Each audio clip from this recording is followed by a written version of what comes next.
think for kids to be able to go to programs and always be, hey, I'm having fun, I'm playing, I'm actually there, certainly has a tremendous amount of value for the overall experience. Like you only get one shot at it, and there's a lot of great talented guys who've gotten, if we look at our past, we know them. We can name guys who were with coaches in programs where they wasted away just because of a personal issue or they were backing up a more talented person, whatever it is.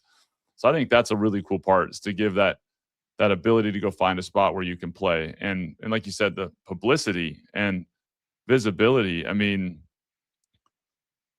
everyone connects with universities through their sports programs, but DePaul, name it Bradley, name us, where Coach Eson is at, UIC.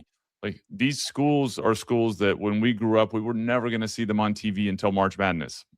Right. And right. now you can access these schools and watch them play just like high school kids and develop connections. What's that like as a coach when you're doing not just say scouting and having access to the footage, but like exploring your professional career, realizing the accessibility of all these universities and the different paths? Yeah, it's neat, with the ESPN app and all these other apps and Fox Sports, you can see so many games. You talked about the Horizon League and Missouri Valley Conference and all these other leagues across the country, that you really get to be a student of the game. And yes, when you get in the grind of the season, you kind of worry about your conference and your next game, but it's awesome to be able to study and watch what other coaches are doing and kind of seeing these trends. So yeah, so we're always, paying attention to what's going on. And, because of the transfer portal, you don't want to tamper, but it's almost like tampering, which used to be taboo, is kind of out the window now. You have to do your job. You have to know who's out there, who these players are, because a lot of times when the portal hits, that's just a formality. These kids have already lined up where the next step is going to be, and you've got to be ready. So there's the coaching piece of learning and studying and seeing what other teams do. You look at Nebraska right now, undefeated in the country. You kind of figure out, well, they haven't been good for so long, and now what are they doing?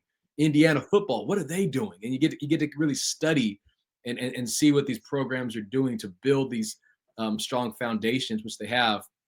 At the same time, you got to monitor these rosters and these players and see what's going on and try to figure out who might be available come springtime. That's the thing. I mean, there's always these gray areas in any environment, right? And like you said, if the decision's already going to be made before the portal opens up, then the work is going to have to be done beforehand. And how you do that and walk that and navigating the NIL money.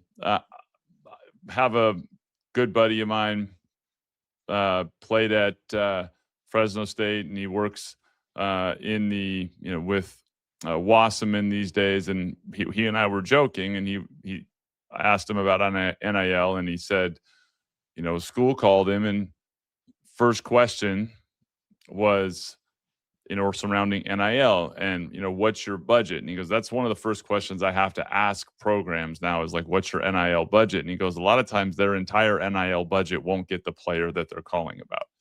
And he goes, it's such a dramatic discrepancy when you start dealing in certain talent levels. And so there's a settling right now that's still taking place of what talent you can get. It's not just a relationship game. It's like literally how much money do you have in your budget, and can you even go after the kid?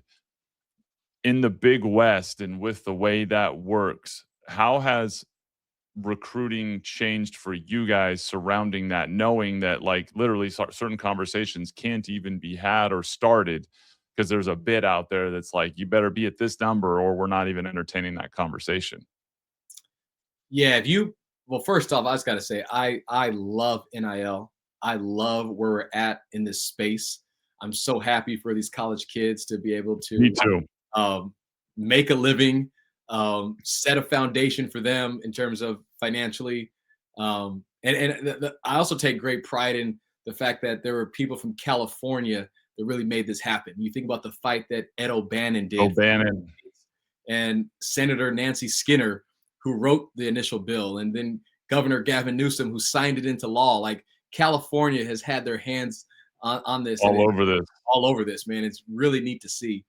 Um, when you strip it down in terms of NIL and agents making these demands, at the end of the day, I think you're still getting the player you're always going to get. The player you were supposed to get. Duke's roster does not look different today than it did in 2001. They're still littered with McDonald's All-Americans.